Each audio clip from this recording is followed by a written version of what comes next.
Hi friends, welcome back to our channel. Friends, మన channel cricket సంబంధించిన ప్రతి చిన్న అప్డేట్ మన ఛానల్లో రెగ్యులర్ వస్తుంటాయి.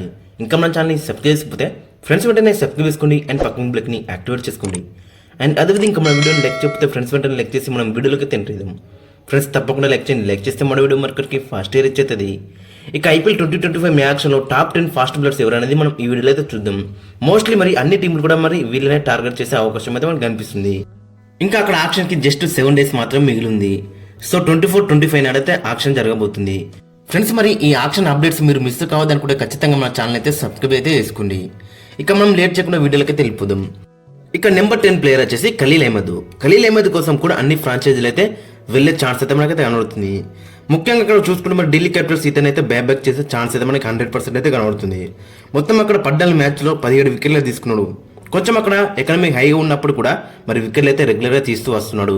అక్కడ ఢిల్లీ వికెట్ మరి అక్కడ ఫిరోజ్ కోట్లో కొంచెం తెలుసు బ్యాటింగ్ వికెట్ కాబట్టి మరి ఈ ఎకనామీ అయితే మనకైతే కనబడుతుంది 9.58. రీసెంట్గా చూసుకున్నాను మన టీంలతో అయితే రెగ్యులర్గా ట్రావెల్ చేస్తున్నాడు. సో కాబట్టి అక్కడ మరి ఖచ్చితంగా అన్ని టీంలు కూడా ఇతని కోసం అయితే వెళ్ళే ఛాన్స్ ఉంది. దట్టు ఇండియన్ బౌలర్ కాబట్టి నాకు తెలిసి అక్కడ సిఎస్కే, డీసీ, అక్కడ చూసుకుంటే పంజాబ్ కింగ్స్ కూడా ఇతని కోసం అయితే వెళ్ళే ఛాన్స్ ఉంది. అండ్ అక్కడ ఎస్ఆర్హెచ్ కూడా మరి ఇతని కోసం వెళ్ళే ఛాన్స్ అయితే మనకైతే కనబడుతుంది. ఇక నెంబర్ 9 ఫాస్ట్ బౌలర్ వచ్చేసి అక్కడ భువనేశ్వర్ కుమార్ గత సీజన్లో చూసుకుంటే మరి కన్సిస్టెంట్గా అయితే మనకైతే పర్ఫార్మెన్స్ కనవలేదు. అక్కడ హైదరాబాద్ వికెట్ కొంచెం అక్కడ బ్యాటింగ్ ఫేవరే ఉంది కాబట్టి మరి ఎకనమీ అయితే కొంచెం మనకి హైగా కనబడుతుంది. బట్ అక్కడ భూమి పవర్ ప్లేలో ఓకే, బట్ డెత్ ఓవర్స్లో మాత్రం 2 minute రన్స్ అయితే లీగేస్తున్నాడు. సో అదే ఒకటి కొంచెం ప్రాబ్లం అయితే మనకైతే కనబడేది లాస్ట్ సీజన్లో. మరి ఈ సీజన్లో ఏ విధంగా రెక్టిఫై చేసుకుని వస్తున్నాడని చూడాలి. గతంలో కూడా రూమర్స్ వచ్చినాయి అక్కడ ముంబై ఇండియన్స్ అండ్ సిఎస్కే ఇతని కోసం అయితే చూస్తున్నాయని. అండ్ అక్కడ ఆర్సీబీ కూడా మరి ఇతని కోసం వెళ్ళే ఛాన్స్ అయితే మనకి 100% అయితే కనబడుతుంది. వాళ్ళ మాజీ ప్లేయర్ అక్కడ ఏబీ డివిలియర్స్ కూడా చెప్పింది అక్కడ భువనేశ్వర్ కుమార్ని తీసుకుంటే బెటర్ ఉంటుంది అనేది. సో కాబట్టి ఈ 3 ఫ్రాంచైజీలు ఇతని కోసం వెళ్ళే ఛాన్స్ ఉంటుంది. దట్టు అండ్ ఎస్ఆర్హెచ్ కూడా మరి బైబ్యాక్ చేసే ఛాన్స్ అయితే 100% కనబడుతుంది. ఇక నెంబర్ 8 బౌలర్ వచ్చేసి ప్రసిద్ధ్ కృష్ణ అయితే సెట్ 6లో అయితే ఉన్నాడు. మరి నేను చెప్పే బౌలర్స్ అందరూ కూడా 2 crores బ్రాకెట్లు అయితే ఉన్నారని చెప్పుకోవచ్చు. ఇక ప్రసిద్ధ్ కృష్ణ అయితే మరి లాస్ట్ సీజన్ అయితే ఆడలేడు, ఎందుకంటే ఇంజూరీ కారణంగా మరి ఇతనైతే మొత్తం సీజన్ మొత్తం మిస్ అయ్యిండు. బట్ ఓవరాల్ అయితే ఫామ్ చూసుకుంటే మరి ఇక్కడ ఐపీఎల్లో మొత్తం 51 మ్యాచ్లో 49 వికెట్లు తీసుకున్నాడు 8.9 ఎకరంతో. ఇతని కోసం కూడా అన్ని ఫ్రాంచైజీలు వెళ్ళే ఛాన్స్ అయితే మనకైతే 100% కనబడుతుంది. ముఖ్యంగా అక్కడ మనం చూసుకుంటే ఆర్సీబీ టార్గెట్ చేయొచ్చు, లోకల్ బాయ్ అని. అండ్ అదేవిధంగా అక్కడ రాజస్థాన్ రాయల్స్ కూడా మళ్ళీ ఇతని కోసం వెళ్ళొచ్చు. అండ్ అక్కడ ముంబై ఇండియన్స్ కూడా ఇతని కోసం కూడా టార్గెట్ చేసే అవకాశం అయితే మనకు కనిపిస్తుంది. ఎందుకంటే అక్కడ టాల్ బౌలరు, అక్కడ వాన్కడే పిచ్లో మొత్తం చాలా హెల్ప్ఫుల్ కండిషన్స్ అయితే ఉంటాయి టాల్ బౌలర్స్కి. కాబట్టి ఖచ్చితంగా మరి అక్కడ ముంబై ఇండియన్స్ కూడా ఇతని కోసం కూడా టార్గెట్ చేసే అవకాశం ఉంది. ఇక నెంబర్ 7 బౌలర్ వచ్చేసి ట్రెంట్ బోల్ట్ కోసం కూడా అన్ని టీంలు వెళ్ళే ఛాన్స్ అయితే మనకి 100% కనబడుతున్నాయి. ఎందుకంటే ట్రెంట్ బోల్ట్ గత సీజన్లో మనం చూసినాక ముఖ్యంగా పవర్ ప్లేలో ఏ విధంగా విధ్వంసం క్రియేట్ చేసిండో. ట్రెంట్ బోల్ట్ కూడా అక్కడ సెట్ 6లో అయితే ఉన్నాడు. బేస్ ప్రైజ్ వచ్చేసి 2 crores. ఇక లాస్ట్ సీజన్లో 16 మ్యాచ్లో 16 వికెట్లు తీసుకున్నప్పుడు కూడా మరి ఫస్ట్ హాఫ్లో మనం చూసినాక మనకు ముఖ్యంగా పవర్ ప్లేలో ఏ విధంగా విధ్వంసం క్రియేట్ చేసిండో. బట్ పోను కొంచెం పిచ్చెస్ స్లో అయినా ఒకటి వికెట్స్ కూడా ఇతనికి దగ్గర నుంచి అయితే తగ్గినాయని చెప్పుకోవచ్చు. బట్ ఇనిషియల్లో చూసుకున్న మొత్తం చాలా బెటర్ రాణించిన అక్కడ రాజస్థాన్ రాయల్స్కి అయితే అక్కడ యావరేజ్ చూసుకున్న 27 ఉంది. ఇక ఎకనమీ కూడా చాలా బెటర్ అవుతుంది 8 ఎకనమీతో. సో ఓవరాల్ చూసుకున్న మరి అక్కడ ట్రెంట్ బోల్ట్ కూడా మరి అక్కడ ముంబై ఇండియన్స్ వాళ్ళు అయితే టార్గెట్ చేసే అవకాశం ఉంది. మళ్ళీ అక్కడ రాజస్థాన్ రాయల్స్ కూడా ఒక్కరికిటే తక్కువ అమౌంట్కి అయితే మళ్ళీ టార్గెట్ చేసే అవకాశం ఉంటుంది. ఇక అన్ని మోస్ట్ ఆఫ్ ది టీమ్స్ కూడా మరి ఇతని కోసం టార్గెట్ చేసే అవకాశం ఉంది. ఇక నెంబర్ 6 బౌలర్ వచ్చేసి లాస్ట్ సీజన్లో పర్పుల్ క్యాప్ గెలుచుకున్న హర్షల్ పటేల్. ఇతనైతే సెట్ 4లో అయితే ఉన్నాడు. మొత్తం లాస్ట్ సీజన్లో 14 మ్యాచ్లో 24 వికెట్లే తీసుకున్నాడు. 3/15 బెస్ట్, 19 యావరేజ్. అండ్ అక్కడ ఎకనమీ చూసుకుంటే మరి 9+ అవుతుంది. కొన్ని ఎక్కువ రన్స్ ఇచ్చినప్పుడు కూడా మరి రెగ్యులర్గా వికెట్లు అయితే తీస్తాడు. సో ఇతని కోసం కూడా మరి అన్ని టీములు కూడా వెళ్ళే ఛాన్స్ అయితే ఉంది. ముఖ్యంగా అక్కడ సిఎస్కే ఇతని కోసం అయితే టార్గెట్ చేస్తుంది. ఎందుకంటే చిప్పక్ పిచ్లో మరి స్లోయర్ బాల్స్ చాలా ఎఫెక్టివ్గా ఉంటాయి కాబట్టి ఖచ్చితంగా హర్షల్ పటేల్ కోసం అక్కడ సిఎస్కే వెళ్ళే ఛాన్స్ ఉంది. అండ్ అక్కడ ఎల్ఎస్జీ అండ్ కేకేఆర్ కూడా మరి ఇతని కోసం వెళ్ళే ఛాన్స్ అయితే మనకి 100% అయితే కనబడుతుంది. ఇక నెంబర్ 5 బౌలర్ వచ్చేసి కగిసో రబాడా మరి లాస్ట్ సీజన్లో కొంచెం డిసప్పాయింట్ చేసినప్పుడు కూడా ఓవరాల్ అతను ఐపీఎల్ స్టార్ట్స్ చూసుకుంటే మొత్తం చాలా బెటర్ అయితే మనకైతే కనబడుతుంది. మొత్తం 80 మ్యాచ్ల్లో 117 వికెట్లు అయితే తీసుకున్నాడు. అక్కడ 21 యావరేజ్ ఉంది, 8 ఎకరం ఉంది, 4 వికెట్ ఆల్సో అయితే 6 అయితే ఉన్నాయి. సో కాబట్టి ఓవరాల్ ఐపీఎల్ స్టార్ట్స్ మాత్రం చాలా బెటర్ అయితే మనకైతే కనబడుతున్నాయి. ఖచ్చితంగా ఇతని కోసం అయితే అక్కడ ఢిల్లీ క్యాపిటల్స్ అయితే మళ్ళీ టార్గెట్ చేసే అవకాశం ఉంది. గత సీజన్లో మరి పంజాబ్ కింగ్స్కి అయితే అంత పెద్దగా అయితే బ్రాంచింది లేదు కానీ బట్ మళ్ళీ అక్కడ ఢిల్లీ క్యాపిటల్స్ ఇతని కోసం వెళ్ళే ఛాన్స్ అయితే మనకి 100% కనబడుతుంది. అండ్ ఆర్సీబీ కూడా ఇతని కోసం వెళ్ళే ఛాన్స్ ఉంది.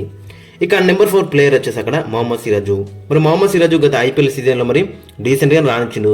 ఫస్ట్ హాఫ్లో కొంచెం డిసప్పాయింట్ చేసిన కానీ సెకండ్ హాఫ్లో మాత్రం మంచి కంబ్యాక్ అయితే చేసిండు. మొత్తం 14 మ్యాచ్లో 15 వికెట్లే తీసుకున్నాడు. 3/43 బెస్ట్, 33 యావరేజ్, 9 ఎకానమీ. ఆ చిన్నస్వామి స్టేడియంలో 9 ఎకానమీ అంటే గ్రేట్ అని చెప్పుకోవచ్చు. ఓవరాల్గా చూసుకుంటే మరి మళ్ళీ ఖచ్చితంగా ఆర్సీబీ అయితే ఇతనైతే బైబ్యాక్ చేస్తుంది. అండ్ ఆర్టీఎం కార్డు కూడా ఇతని కోసం యూజ్ చేసే ఛాన్స్ అయితే ఉంది అక్కడ ఆర్సీబీ అయితే. ఇక నెంబర్ 3 ప్లేయర్ వచ్చేసి మొహమ్మద్ షమ్మి. మరి మొహమ్మద్ షమ్మి అయితే లాస్ట్ సీజన్ అయితే ఇంజూర్ కారణంగా అయితే ఆడలేడు. బట్ అంతకుముందు సీజన్లో 2023లో అక్కడ 28 వికెట్లు తీసుకుని అక్కడ పర్పుల్ క్యాప్ అయితే గెలుచుకున్నాడు. సో కాబట్టి ఖచ్చితంగా అక్కడ మొహమ్మద్ షమ్మి కోసం అన్ని టీములు కూడా టార్గెట్ చేసే అవకాశం అయితే మనకు కనిపిస్తుంది. రీసెంట్గా చూసుకున్నాడు అక్కడ రంజీ ట్రోఫీలో మాత్రం 7 వికెట్ అలా అయితే తీసుకున్నాడు మరి ఇంజూర్ నుంచి కంబ్యాక్ చేసిన మ్యాచ్లో. సో కాబట్టి ఖచ్చితంగా మరి అన్ని టీములు కూడా ఇతని కోసం వెళ్ళే ఛాన్స్ ఉంది. అండ్ అక్కడ జీటీ కూడా మరి ఇతన్ని బైబ్యాక్ చేసే ఛాన్స్ అయితే మనకి 100% అయితే కనబడుతుంది. ఇక నెంబర్ 2 ప్లేయర్ వచ్చేసి హర్షదీప్ సింగ్. మన టీమిండియా తరపున సెకండ్ హైయెస్ట్ వికెట్ టేకర్ T20Iలో. మరి అక్కడ బుమ్రా తర్వాత మరి నెక్స్ట్ బెస్ట్ బౌలర్ రోల్ అంటే T20Iలో అక్కడ హర్షదీప్ సింగ్ అని చెప్పుకోవచ్చు. సో కాబట్టి హర్షదీప్ సింగ్ అయితే సెట్ 1లో అయితే ఉన్నాడు. మొత్తం అక్కడ 14 మ్యాచ్లో లాస్ట్ సీజన్లో 19 వికెట్లే తీసుకున్నాడు. 4/29 బెస్ట్, 26 యావరేజ్, 10 ఎకానమీ. అక్కడ ఎకానమీ చూసుకుంటే కొంచెం ఎక్కువ ఉన్నప్పుడు కూడా మరి వికెట్లు అయితే రెగ్యులర్గా తీసిండు.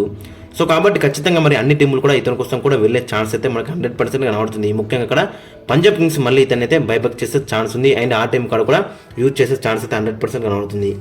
ఇక నెంబర్ 1 ప్లేయర్ వచ్చేసి అక్కడ మిచెల్ స్టార్క్. మరి మిచెల్ స్టార్క్ లాస్ట్ సీజన్ మనం చూసినాక ఫైనల్ అండ్ సెమీఫైనల్లో ఏ విధంగా రాణించిండో 14 మ్యాచ్లో 17 వికెట్లే తీసుకున్నాడు. అక్కడ బెస్ట్ చూసుకుంటే 4/33 అండ్ యావరేజ్ చూసుకుంటే 26 ఉంది, 8.2 ఎకానమీ. అండ్ 2 4 వికెట్ హాల్స్ కూడా మనకైతే కనిపిస్తున్నాయి. సో కాబట్టి ఖచ్చితంగా మరి ఇతని కోసం కూడా అన్ని టీమ్స్ అయితే వెళ్తాయి. బిగ్ మ్యాచ్ ప్లేయర్ అని కూడా లాస్ట్ సీజన్లో మరి ప్రూవ్ చేసుకున్నాడు. సో కాబట్టి ఖచ్చితంగా మరి ఇతని కోసం అయితే అన్ని టీంలు వెళ్తాయి. ముఖ్యంగా అక్కడ మనం చూసుకుంటే మరి ఏ ఫ్రాంచైజీ దగ్గర ఎక్కువ అమౌంట్ ఉంటే ఆ ఫ్రాంచైజీకి ఇతను వెళ్ళే ఛాన్స్ అయితే మనకు 100% కనబడుతుంది. మెయిన్ అక్కడ పంజాబ్ కింగ్స్ వాళ్ళ ఇతని కోసం టార్గెట్ చేసే అవకాశం అయితే మనకు కనిపిస్తుంది. అక్కడ రింకీ పాయింట్ కూడా ఆస్ట్రేలియన్ కోచ్. సో కాబట్టి ఖచ్చితంగా అక్కడ పంజాబ్ కింగ్స్ అయితే ఇతని కోసం టార్గెట్ చేసే అవకాశం ఉంది. ఇక ఆర్సీబీ కూడా మరి ఇతనైతే టార్గెట్ అయితే చేస్తుంది. ఎందుకంటే ఆర్సీబీ దగ్గర కూడా అక్కడ సెకండ్ మోస్ట్ అమౌంట్ అవుతుంది. సో కాబట్టి ఖచ్చితంగా మరి అక్కడ పంజాబ్ కింగ్స్ లేదంటే ఆర్సీబీ మరి ఈ 2 ఫ్రాంచైజీలో ఏదో ఒక ఫ్రాంచైజీకి అయితే ఖచ్చితంగా మనం అక్కడ మిచెల్ స్టార్క్ను చూసే అవకాశం ఉంది. ఇంకక్కడ మనం చూసుకుంటే మరి చాలా ఫాస్ట్ బౌలర్స్ అయితే ఉన్నారు. అక్కడ దీపక్ చాహర్ను కూడా అన్ని టీంలు కూడా టార్గెట్ చేసే అవకాశం ఉంటుంది. మళ్ళీ అక్కడ చెన్నై సూపర్ కింగ్స్ కూడా టార్గెట్ చేసే అవకాశం ఉంది. ఎందుకంటే గత సీజన్లో ఇంజూర్ కారణంగా కొంచెం డిసప్పాయింట్ చేసినాయని, బట్ అంతకుముందు సీజన్లో మరి చూసినాక పవర్ ప్లేలో ఏ విధంగా విధ్వంసం క్రియేట్ చేసిండో. కాబట్టి అన్ని టీంలు కూడా మరి దీపక్ చౌర్ కోసం టార్గెట్ చేసే అవకాశం అయితే మనకు కనిపిస్తుంది. ఇక మరో ప్లేయర్ వచ్చేసి అక్కడ ఆవేష్ ఖాన్. మరి ఆవేష్ ఖాన్ కోసం కూడా అన్ని టీంలు కూడా టార్గెట్ చేసే అవకాశం ఉంది. ముఖ్యంగా అక్కడ మనం చూసుకుంటే మళ్ళీ అక్కడ లక్నో సూపర్ జైంట్స్ అయితే ఇతని కోసం టార్గెట్ చేసే అవకాశం ఉంది. అండ్ ఢిల్లీ క్యాపిటల్స్ కూడా మరి ఇతని కోసం టార్గెట్ చేసే అవకాశం ఉంది. ఇక మరో ప్లేయర్ వచ్చేసి అక్కడ ముఖేష్ కుమార్. మరి రీసెంట్గా చూసుకుంటే అక్కడ ఆస్ట్రేలియాలో మాత్రం చాలా బెటర్ రన్ ఇస్తున్నాడు. సో కాబట్టి ఖచ్చితంగా మరి అక్కడ ముఖేష్ కుమార్ కోసం కూడా అన్ని టీంలు పోటీ పడే ఛాన్స్ అయితే మనకైతే కనబడుతుంది. ఇంకా అక్కడ మనం మెయిన్గా చూసుకుంటే ఆకాశ్ దీప్. మరి రీసెంట్గా చూస్తే మరి చాలా బెటర్ రన్ ఇస్తున్నాడు. మన టీమిండియా కూడా రెగ్యులర్గా సెలెక్ట్ అవుతుండే అక్కడ టెస్ట్ స్క్వాడ్లో. సో కాబట్టి మళ్ళీ అక్కడ ఆర్సీబీ అయితే బైబ్యాక్ చేయొచ్చు. ఇక రసిక్ సలాం, అక్కడ రసిక్ సలాంను కూడా మరి అన్ని టీంలు టార్గెట్ చేసే అవకాశం ఉంది. ముఖ్యంగా అక్కడ చెన్నై సూపర్ కింగ్స్. ఎందుకంటే ఇతని దగ్గర మంచి స్లోయర్ 1 బాల్ అవుతుంది. కాబట్టి స్లోయర్ 1s మనకు తెలిసి మరి అక్కడ చీపక్లో ఏ విధంగా యూస్ అవుతాయో.